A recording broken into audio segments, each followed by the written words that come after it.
Welcome, everybody, to the NBA Live 98 Fantasy League. We are week 3, day 7 today, and we have RCS joining us today. RoseCitySaint, how are you doing? I'm doing great, Coach. Thank you for having me. We're going to have a good basketball game tonight. Two good teams with identical records, and they both have their eye on the playoffs. Y- Can't wait to see it play out. yes, they do. Right now, they are tied for the second seed. So it will be really interesting to see what happens in this game going forward. This is the after today, we are halfway through the season. How are you feeling about your team so far? It's been somewhat disappointing. I mean, I haven't given up hope, but the second half will need to be better than the first half. The 3-point shooting has been abysmal, and but overall the whole scoring has been bad for my team. But that's something that these guys here haven't run into. Yeah, I think that you're hovering right around 500. At least you have been for the last few days. Yeah, I yeah, think just a little under 500. I think week 3 has been a little bit better to you than the past 2 weeks, though. That is true. All right, so we have the tip off now, and Charlotte gets it, but Boston quickly takes it away. So looking at the lineups right here, Buzz Thunder has who I believe is the best point guard in the game in John Stockton. He's the one who I wanted to pick, but actually he had the pick right before me, and he chose Stockton. Yeah, So that's always the way.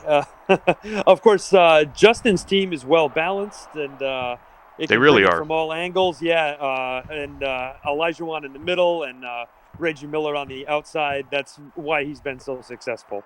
No, Yeah, no, no apparent weakness.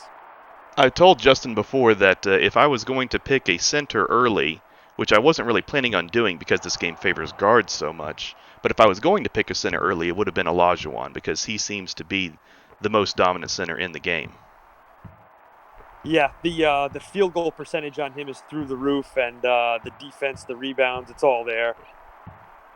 We should have an interesting matchup at point guard today with Mark Price and um, and John Stockton. Both of them have excellent three-point field goals ratings, and with that, that is really important in this game apparently. Yeah, if in fact for my own team, if I had to do it all over again, I think the drafting would be more heavily based on the field goal statistic, uh, more so than anything else. We see a jump shot there from Charlotte, so they take the early lead. Yeah, I was mainly looking at when I was drafting the guards. I was mainly looking at three-point shooting. Oh, whoa, nice outlet pass right there, all the way to Stockton, who goes in for the Yeah, layup. that happened very quickly. And Reggie Miller is a player that's actually been really, really helpful um, for Justin in this game. He's really living up to his clutch name. He's been driving me crazy in our matchups. Yeah, in this game, the 3-point shooting is where it's at, and it becomes apparent when you look at the records and you see who's on what roster. That's that's more important than the play in the paint for sure.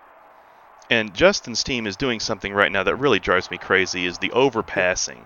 That's one thing that the computers often do. This is remember, this is calm versus calm play. So, the players have no control over the teams. We just drafted them and now we're seeing what's happening, watching it play out. And the overpassing sometimes just drives you crazy, especially when it causes so many turnovers.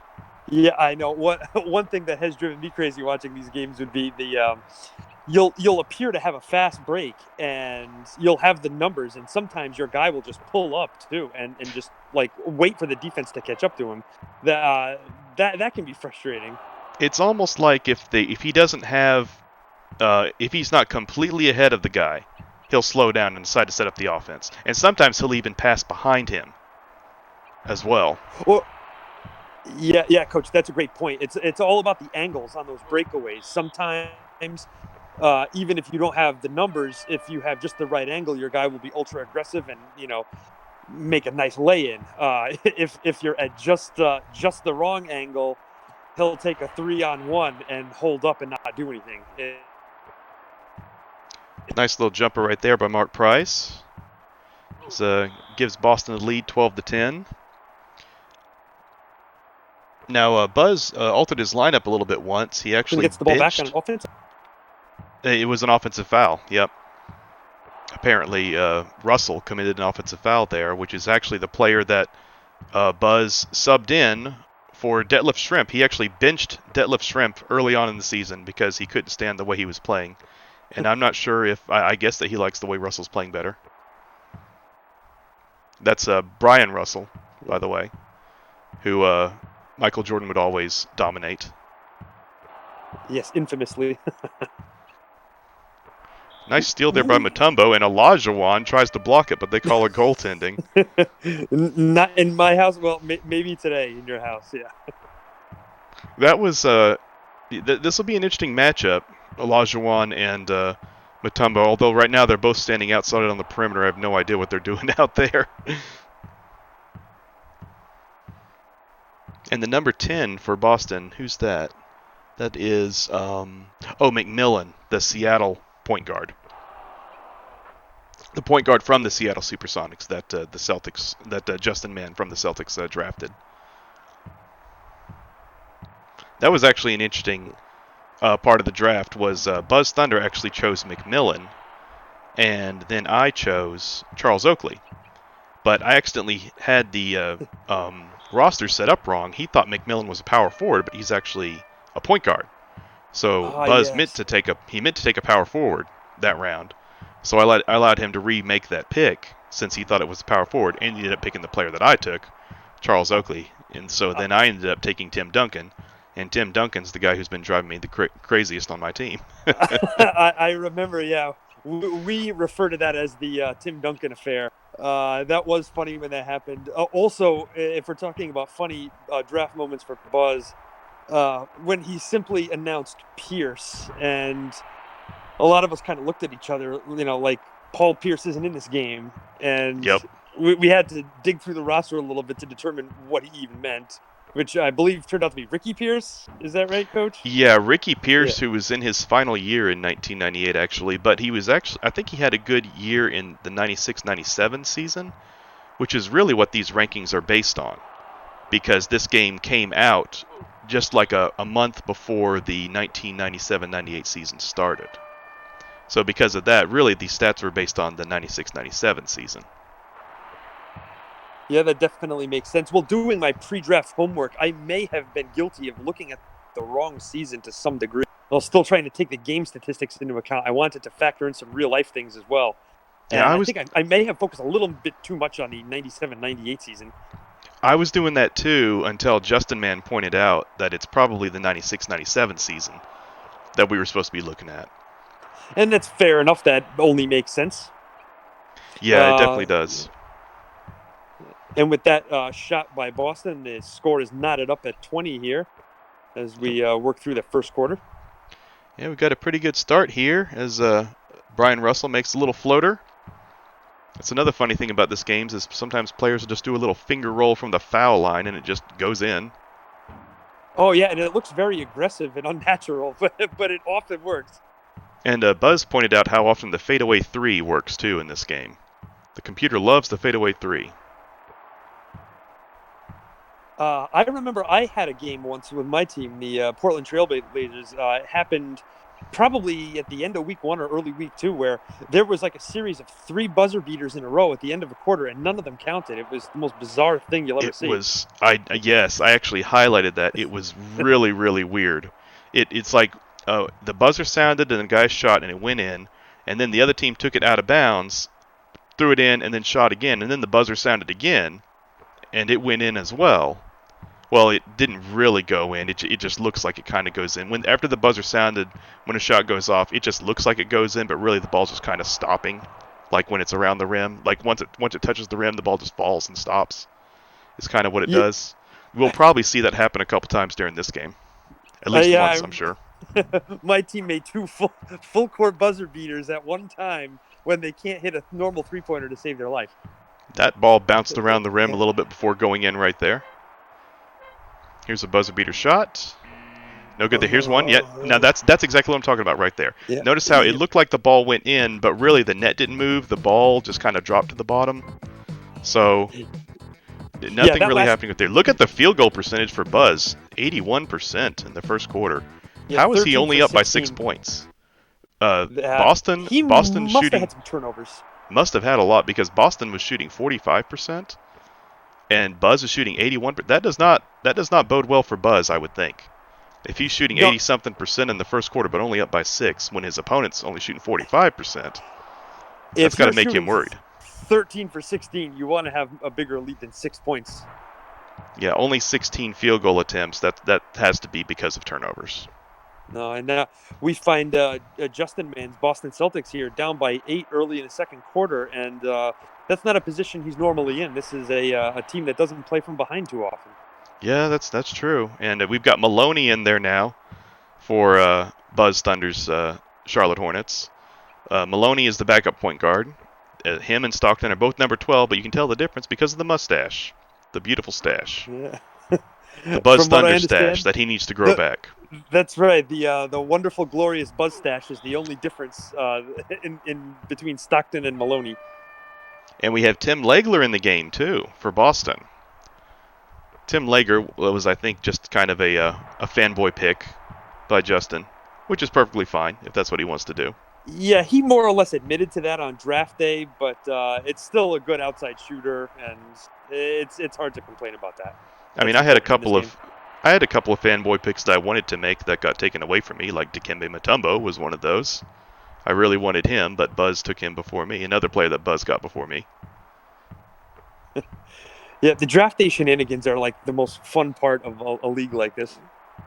They really are, and it's really funny that the two biggest rivals have the two worst records. That would be Kite and Wildranium. Although I've got to say, both of them, they've been doing better. They've been doing better the last few games. Yeah, it always pleases me to see Kite express himself in poetic fashion on Discord whenever there's a moment of controversy. You call it poetic? I call it repetitive. Yeah. Well, yeah, there is a certain poetic repetitiveness to it, I guess you could say. I don't want to split hairs. I guess poetry can be repetitive. That's one of the styles. Definitely. Let's see. There's a basket made by Boston, and that pulls them within 9. So. Yeah, Charlotte's kind of blown this game open a little bit in the second quarter. Just Buzz like that, Charlotte enters. Whoa, and all the way down the court. Who was that? Was that Dikembe Mutombo taking the ball down the court? That one developed so fast I missed it. I'm sure Buzz, over on the bench, being the coach of his team, is screaming at his defense. Who was it? I think that was Sean Kemp. Well, Sean Kemp has been known to destroy defenses like that. So, another steal.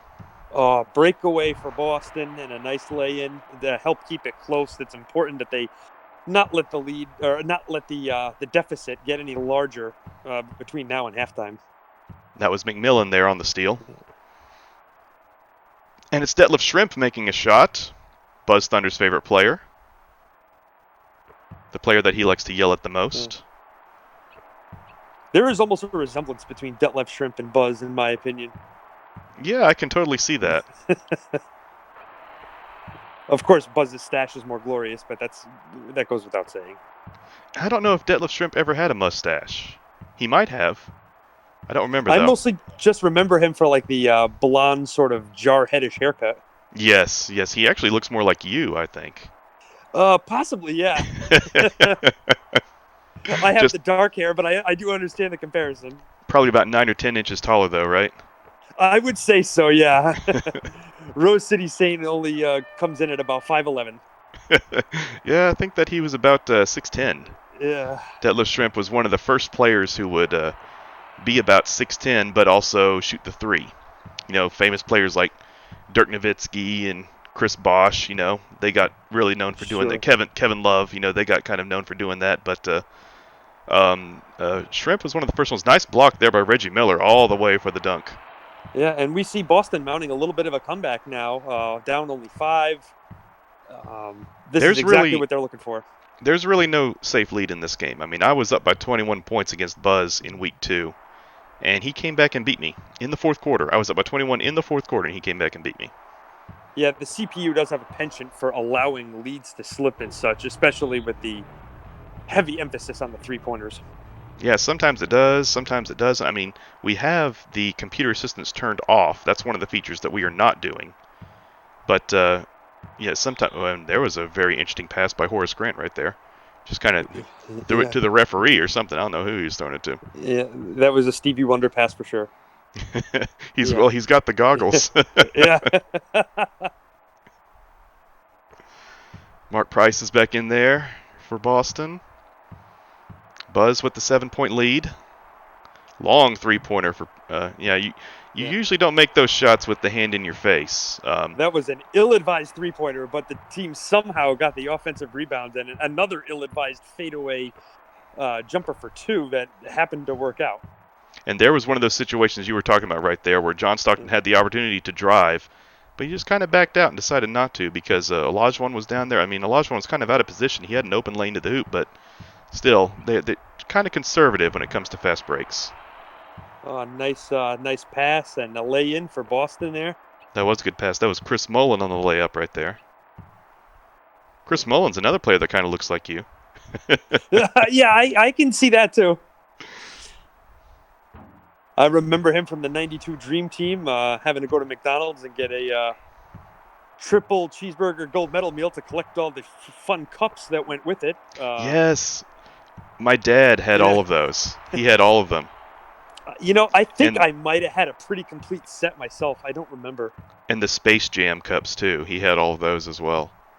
Oh, I don't remember the Space Jam cups from my childhood, but I was very into the '92 Olympics and the Dream Yeah, Team. me too. Yeah. Yeah, it was fun. The Dream Team was really fun to watch. I still watch some of their old games on the on YouTube and stuff. Yeah, with 11 beloved players and Christian Leitner. Exactly. Yeah. I wish that there was a video of they did like a full game scrimmage one time, and Magic Johnson talks about how it was the most amazing he had ever seen Michael Jordan before in his life. And I really wish that was filmed, or maybe it was filmed, but just the film hasn't been leaked. I really wish that we could see that. Yeah, this is a good point, Coach. I'm glad we brought this up, too, because this makes me want to go back and watch some of these games and some of the behind-the-scenes stuff as an adult, just to try to appreciate it from a different perspective than I did when I was 11 years old, Did you ever watch the documentary that ESPN did? It was either ESPN or HBO on the Dream Team. If it's a recently made one, I don't think so. It was made within like it was made in 2012 because it was the 20-year anniversary, and that's when they did it. It was an excellent documentary, and I recommend it.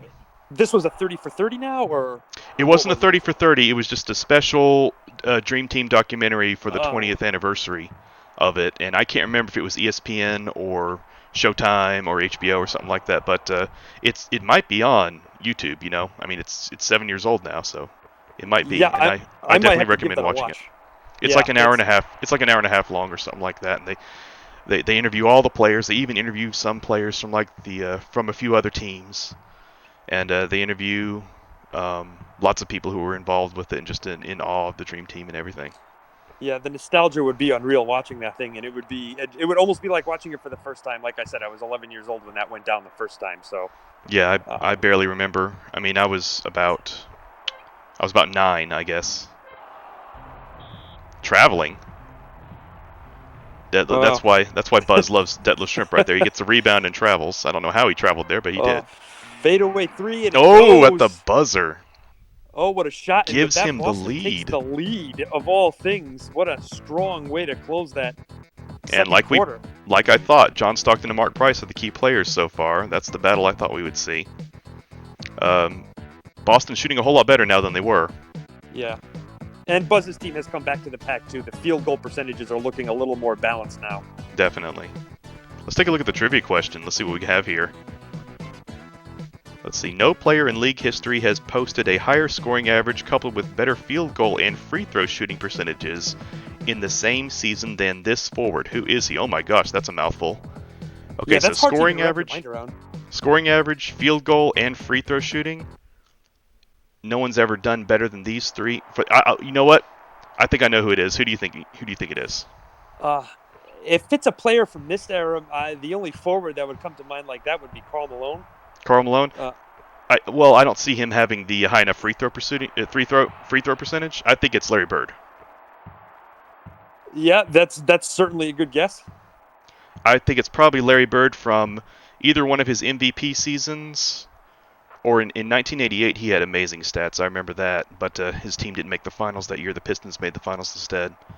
They lost to the Lakers that year. But I'm gonna say Larry Bird in. I'll say Larry Bird in 1986. That was one of his best years. Bird in '86. That's what I'll say. That's fair. I would go with your guess before mine. I'll concede that. You've been enjoying Karl Malone on your team. I'll tell you what. Yes, yeah, he was one of my top picks, but not the top pick, and he has really carried the team. Probably my biggest disappointment has been Iverson, just chucking up 3-pointers, and they miss constantly. Yeah, and point guards are so. Unfortunately, yeah, Shaq doesn't dominate quite the way he would in real life or anything like that. It's He just doesn't get enough touches because Iverson's chucking the whole time. Really, whoa, there's a foul right there if I've ever seen one. Yeah, that looked like a hockey play right there.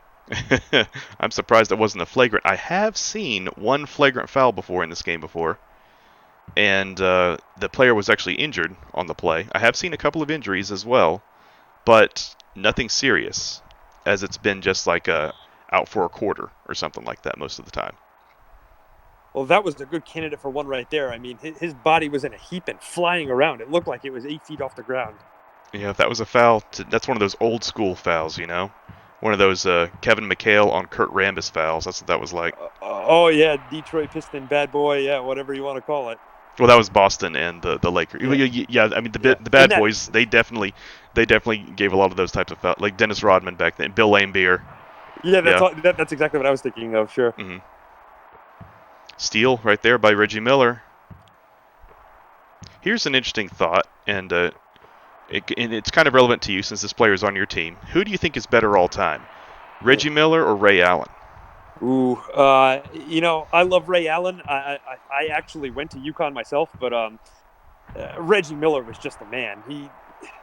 The 3-point, the memorable moments, the Madison Square Garden and Spike Lee, and the Reggie Miller moments were just unreal. You couldn't write a better script.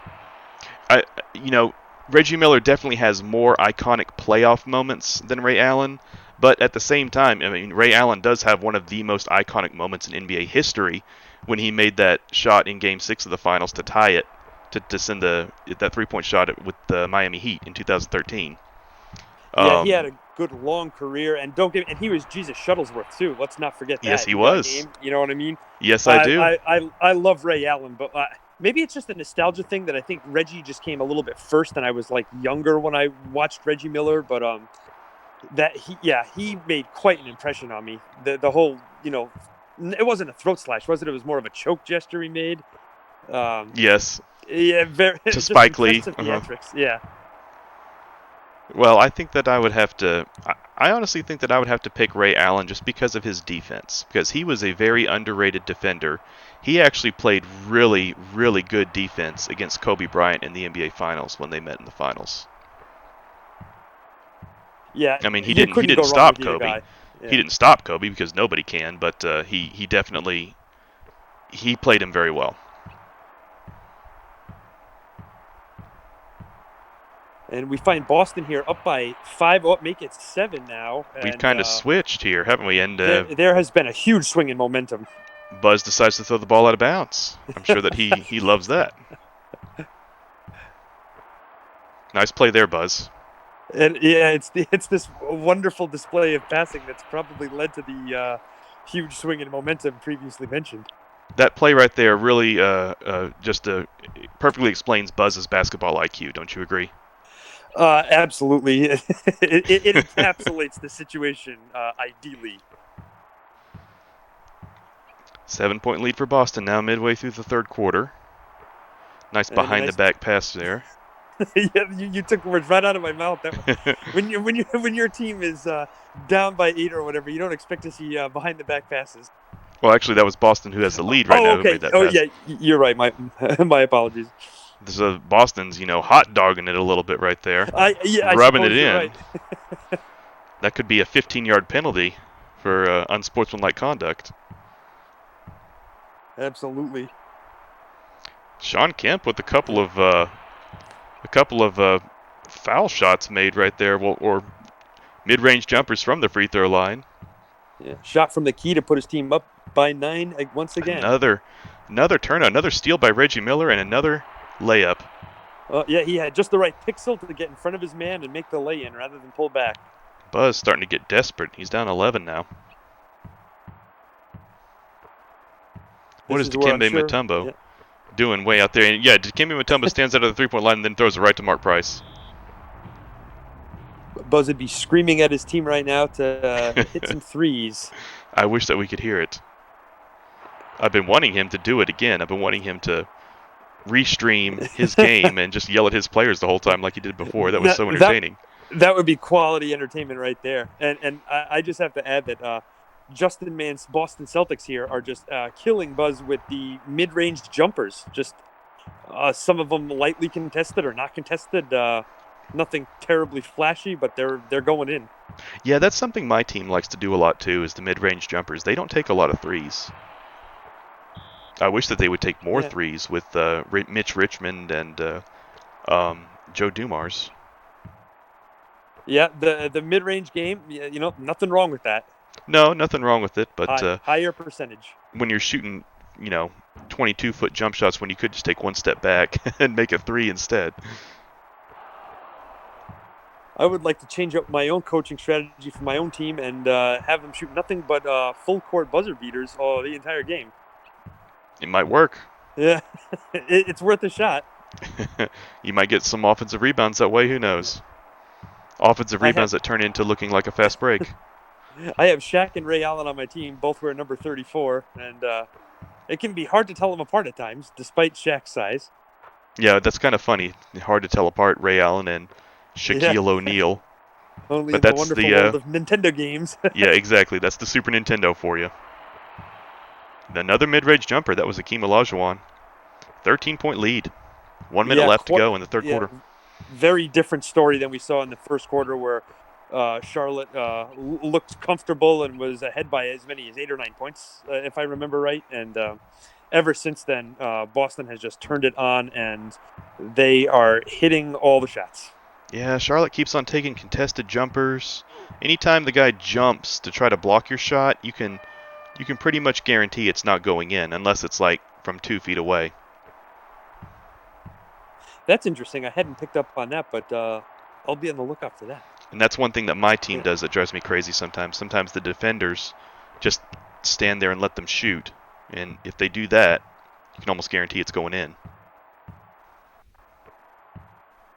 Yeah, sometimes the defense does resemble like a soccer game played by 8-year-olds, where you have everyone running right to the ball and there'll be 3 other guys wide open. It's strange. It can get strange. I've noticed that too. A lot of those like triple team defenses that happen. And there was just a minute ago we saw a fadeaway 3 that Buzz was talking about that his teams like to take, and it worked that time. He made it. How about an overhand pass to a teammate that's 1 foot away? Yep.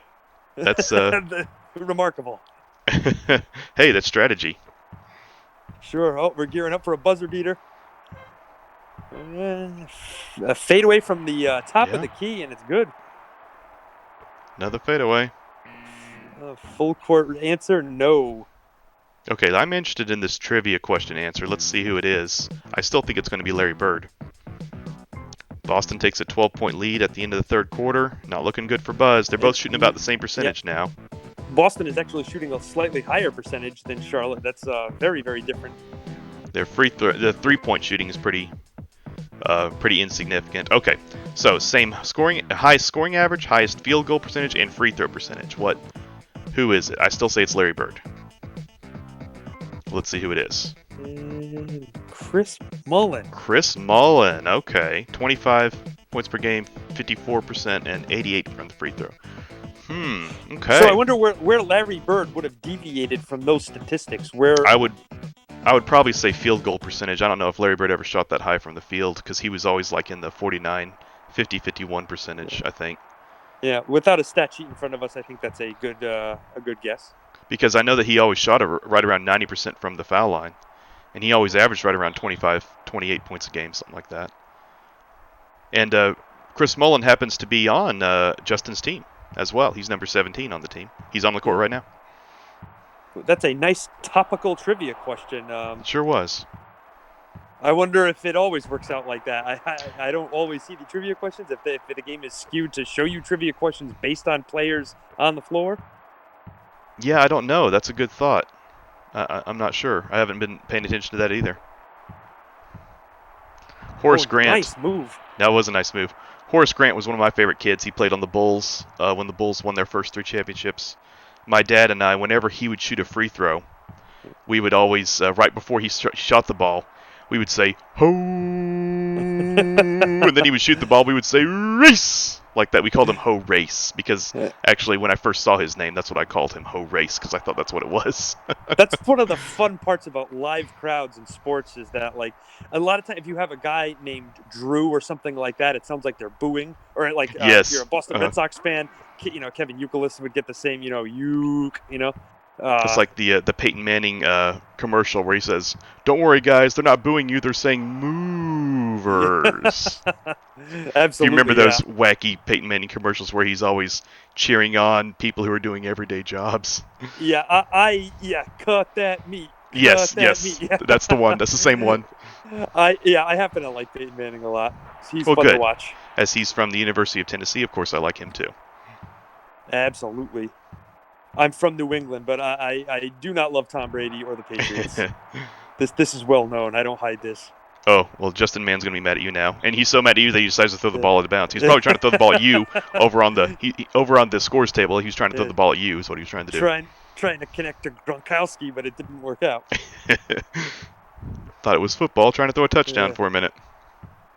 And so here, as we move through the early stages of the fourth quarter, Charlotte may be mounting a comeback here, getting within. It looks like Boston. It looks like Boston got the rebound out of bounds right there. Real smart play.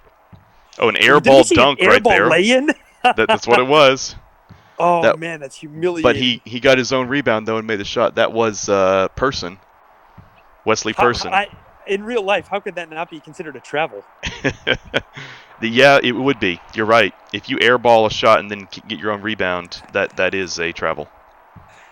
And we saw a hook shot. So maybe it hit the bottom of the rim, I guess. I don't know. I hope so. I guess that's one way to suspend our disbelief. I remember in one of the first games that I played against Justin, he had an opportunity to tie it with like 10 seconds left, and he airballed a dunk. And I ended up winning that game. Wow, I would like to see that play out. Yeah. It was Sean Kemp. I think it was in week 1. It might have been week 2. And a guy like Sean Kemp should be able to dunk the ball. You know what I mean? Speaking of dunking, Detlef Schrempf, Buzz's favorite player, cut the lead to 5. Have a 5-point ball game, and do we have a final surge from Charlotte? Nice little hook shot there by Sean Kemp. That's the second hook shot in a row we saw Boston make. Yes, it is. Sean Kemp on the attack right now. Oh, another turnover. Oh, and we got the right pixel and the lay-in. Yep, he was ahead of the guy, so he didn't slow down like he does sometimes. Yeah, if your defender is even lateral to you, even a little bit, it changes the CPU's mind about how to attack. See what Boston does here with the lead, up by 7. It's getting harder and harder for Buzz to come back in these situations. Nice block. And Person will take it all the way. Yep, 5-point game. I do wish this game showed you how much time was remaining. You can't really see it on Well, it screen. does. It does once it gets under a minute. Okay. Oh, yeah. So only in the inside of a minute situation. Yeah. Sometimes it'll show speculate. Sometimes it'll show the scoreboard, and that shows you how much time's left then. But whenever it's under a minute, the game clock's always there. But I'm guessing we're a little bit more than halfway through the fourth quarter. It certainly feels like it, yeah. There was there's 2 minutes left. Classic situation right there where you've got the fast break and he decides to pass it behind him. That's something that we all love in this league. Oh, a defensive foul. It's a shooting foul. Something you don't see very often Yeah. is Yeah. free throws in this Free game. throws are not often a huge factor in this game. So just over 3 minutes to go in this game, and Boston is up by 7. Buzz has got some work to do if he wants to come back. The most important thing for Buzz is getting stops. I see the telltale stash of Maloney on the floor. Yep, Maloney's on the floor right now. They're probably next substitution. I bet Stockton will come in to finish the game. I'm surprised he's not in there already. Okay, he might be subbed in right now. Exactly. I was just Substitution. thinking. Well, no, that was only the Celtics who made substitution right there. So Maloney's still in there, but no, Oh, nice and layup. there's the stash with the lay-in. And that's a quick 4 points for Charlotte right there. As Boston made a quick turnover right after Charlotte scored. This is anyone's game as we come into crunch time. Yeah, that's exactly what you didn't want if you were Boston. Yeah. Oh, that offensive rebound and putback. That's got to disappoint Buzz. I think that's another thing that's really driving Buzz crazy right now. I've seen a lot of offensive rebounds for Boston. Maloney, oh, yep, I was going to say, that's not an advised shot. Yeah, when you're triple teamed right there.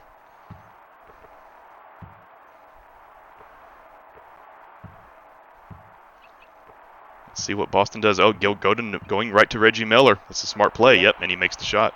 And I noticed, too, they're not in a hurry to shoot the ball either. That's one thing the computer does really well with that in this game is they kill the clock if they're winning. If they have a small lead, they really kill the clock well. But the defense doesn't foul, so that's one thing that's really frustrating. If you're losing by 3 points with like 20-something seconds left, you're going to lose. Yeah, that is unfortunate. Well, we see a running jump shot didn't work out. Oh, what a pass. What a pass. In transition, Charlotte scores. This game is getting tight. 103 to 100. Yeah, give the ball to Miller. Oh, he passed it up. Well, he made the shot. That was Vlade Divac making the shot right there. I remember wanting to draft him in the later rounds, and he was taken out from under me. I was disappointed. Yep, he sure was. Another foul. That left me with handsome George Murasan on the back end. Oh, yes. He's lovely. Nice quick shot there by John Stockton. John Stockton back in the game now. And we see 1:41 on the clock. There's still time. Charlotte doesn't need to panic. They just need stops. Oh, nice move. Yeah, but no, he took too long. Got the rebound, though. Oh, he missed it. That was Mark Price. Mark Price made a great move to get open, but then he couldn't make the shot. Took too long. Hesitated. Yeah, I feel like this is a big possession in this game now for Charlotte. Definitely is. And, John Stockton makes it a 1-point game. This has turned into a really good game. Yeah, high drama here in the closing moments. Let's see what Boston comes up with. Pass it into Olajuwon. Nope. Gets his own rebound, though. Puts it back. Once I'm telling again, you. Boston and the offensive rebounds. Yes, that's got to be driving the Coach Thunder crazy. Get your house in order, Buzz Thunder. Oh, another brick. Oh, almost stolen. And Boston working on that clock. Chris Mullin, nice shot. Yeah, there we go. Yeah, now we're going to see. Defended, but he hit it. Now we're going to see a lot of timeouts the rest of the game. Teams always save up their timeouts. That's one thing I've noticed. What was that? Was that blocked? Yeah, I feel like that was a blocked shot. I didn't hear the sound effect. I didn't hear the sound effect of it being blocked. It just looked like an air ball. It might have been. I've never seen an air ball like that before. I mean, they even make shots from full court hit the rim. Boston perfectly content to take that shot clock down to 1. That was nice. That was nice defense there by Charlotte. But they are. Is it a 5-point lead or a 3-point lead? I can't remember. It's a 5-point lead. Yeah, we have a 5-point lead. 20 seconds left. Charlotte needs something here quick. Let's see if they can get it. That's a nice shot right there. And yes. That's what they needed quickly, but they need to get the ball back. They've got to get a steal because they're not going to foul. Yeah, some kind of stop here. They've got to, or maybe if they put up a shot and miss it and then quickly make a full court shot, that's their only hope. Yeah, the defense not fouling is so frustrating. See the way they're passing so much. Oh, there's the shot. Okay, will Charlotte get the rebound? Nope. And no and attempt that's at a it. buzzer. And that's the ball game. Yeah, I would say Boston's ability to kill the clock there really sealed the deal in the end. It really was the turnovers for Charlotte that was the huge problem. And John Stockton, the player of the game, despite his team losing, but with 36 points and 5 steals, I mean, you got to give it to him there. He had a quiet game, though. I never really noticed that he was doing that well. Yeah, big effort, but not enough. Yeah, the biggest difference right there is field goal attempts, as you can see. And steals. If you look at steals, Boston had 6 more steals than Buzz. That was the turnovers. Yeah, the assists the and rebounds we see are very rebounds even. really weren't that different. I thought rebounds were going to be a lot more in favor of Boston, but they really weren't. I think it felt that way because Boston had the offensive rebounds and crucial points during that second half. Yeah, they really did. They had a lot of second chance opportunities there, but I guess earlier on it was Charlotte that had more rebounds. Well, that wraps it up for us tonight. Rose, do you have anything else to say about this game, or anything else about the fantasy league? No, other than I feel your pain, Buzz. Don't worry, it's still a good team. I wish my own team was that good. It didn't work out, but that was an exciting game and a good exhibition. It certainly was. So this puts Justin Mann in seed number 2 position and drops Buzz to seed number 3. But we still have a long way to go as the season is only halfway over. We have 3 more weeks of play after this. So thanks for joining us tonight, everybody. Rose, thanks for joining us. Oh, thank you for having me, Coach. I appreciate it. It was a lot of fun. Yep, it certainly was. And hope everybody enjoys the other games tonight on Week 3, Day 7 of the NBA Live 98 Fantasy League.